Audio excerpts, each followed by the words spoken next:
And now on to two new Darken modes. Well, new for us, but they've been around since the dawn of Photoshop. We have color burn and linear burn. As you can see, they're similar effects, but one is clipped out pretty quickly and the other one is not. So let's talk about what's going on just a little bit.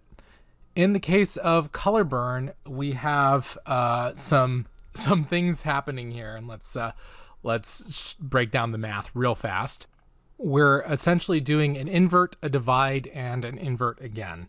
And let me just say what this is. And again, if you're not into math, don't even worry about it. I just want to talk about it for a second in case it ever comes up in your lives again. You'll have covered it at some point. So what do I mean by an invert? Let me bring up my brush and shrink it down a bit and set it up so that it's hard enough so you can actually see something. All right, so since everything inside of here is normalized, as I am drawing on the wrong layer, and I really don't want to do that. So this is a common mistake you've got to watch out for. There we go. One more. And again, don't draw on the you draw on the active layer, not necessarily the layer you see. So always watch out for that. All right, here we go. So as you may recall, this is normalized or standardized, I should say, which means that it's a value between 0.0, which would be black on each channel, and instead of 255, it's 100% of luminosity value, which in our case is 255, but that's just 100% of 255, also known as white in this case. But whenever you're working in mathematics, a percentage can be expressed as just 0 to 1, where 1 is 100% and 0 is 0, right? So that's it.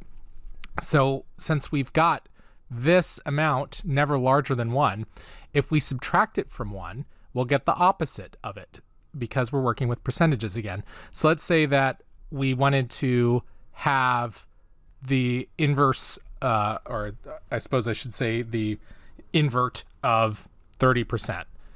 So that's really just the same thing as, let me put this a little more clearly.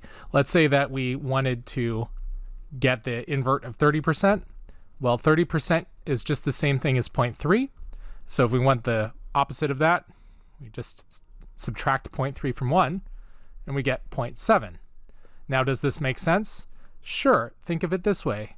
If you have 70% and you have 30%, then altogether you have 100%.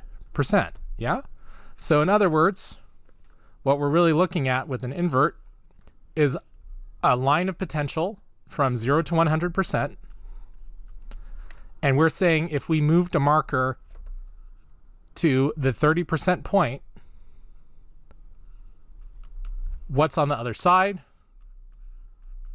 70%, right? Yeah, that's all that's going on. So when we're over here and we're messing with opacity, we're saying that if we slid this to 30%, if we wanted the opposite of this effect, the invert of it would be like 70%.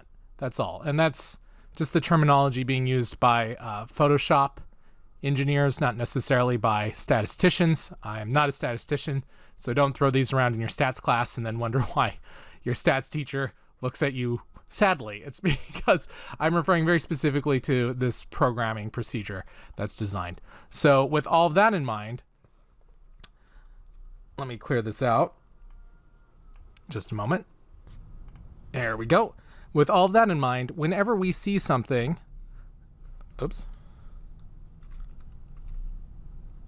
whenever we see something that is in effect 1 minus our standardized either background layer, the B, or the active layer, the one that you're applying the effect to, the A, what we're saying is the reverse of it. So what's going on here, thanks to the order of operations, which you may remember from way back in your algebra classes, maybe not, that's okay. This is done first, and so this is saying the invert of the background layer.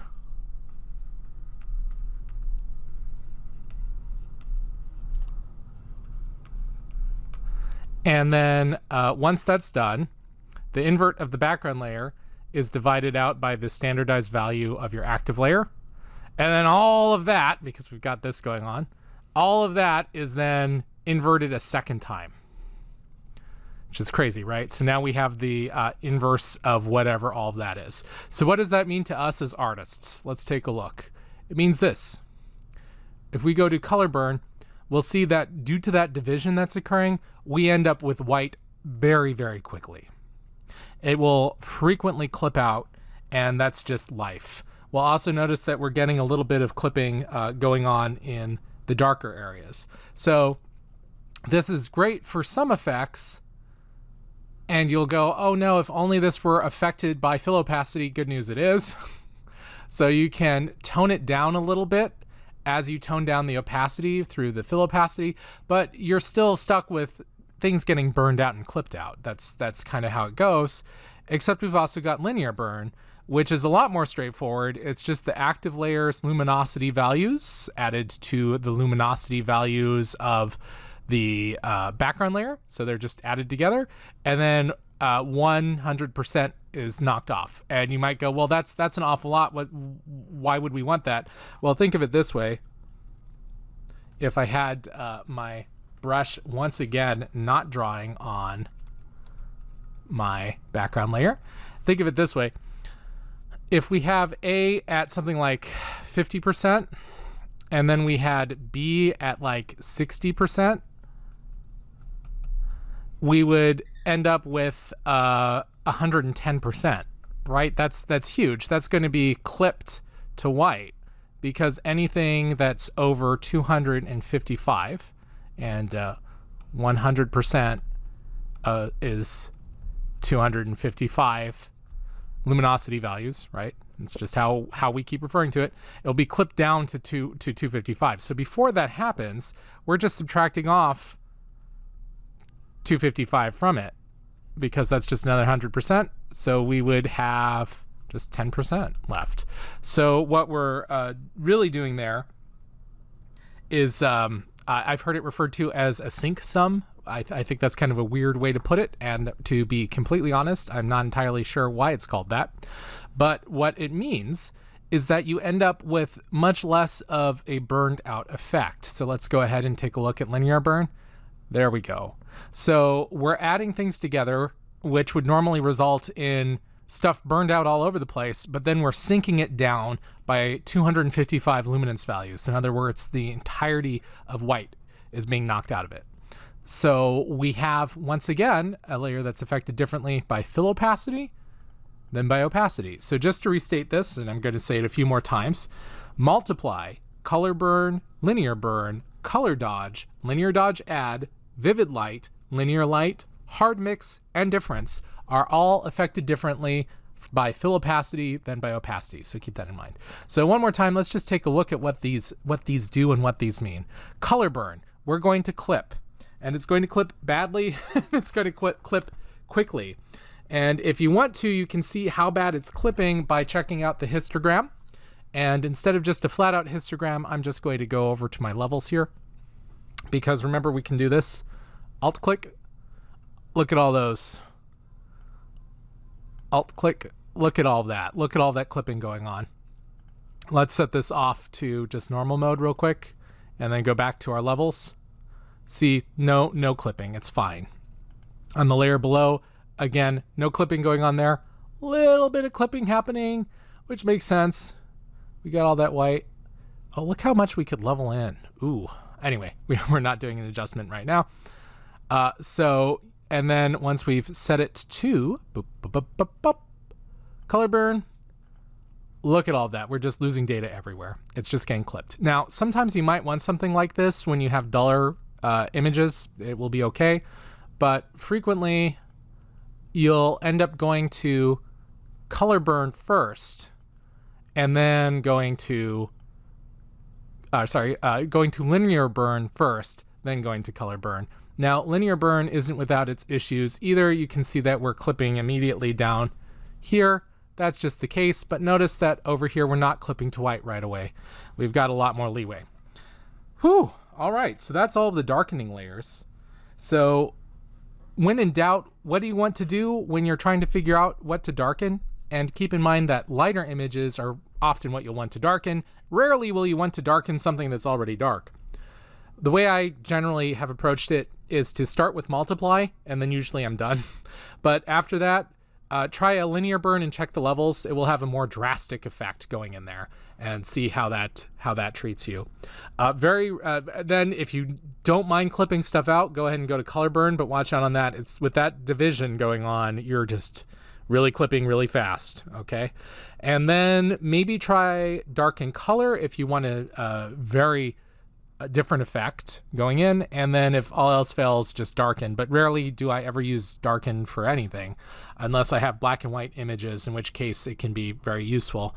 And so if you're using the calculations, if you remember, we used calculations way back on masks, darken and its opposite lighten can be very useful for those two effects.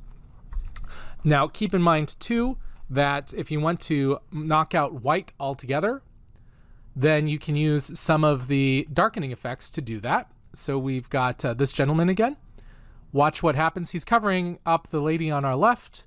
So if we were to go into our darken modes, all of the darken modes will knock out that white on the left, on his left, and allow us to see the model. So keep that in mind if you need to knock out solid white, and it will only work for a pure white background. Your darkening modes will work for that. Generally, I stick with multiply because it will have a more predictable effect. But now that you know what these guys are doing, you should be able to predict a little more easily what's going on. Now that we've covered the darkening modes, it's time to move into the lightening modes. And you're going to find that they're very, very similar, but the opposite.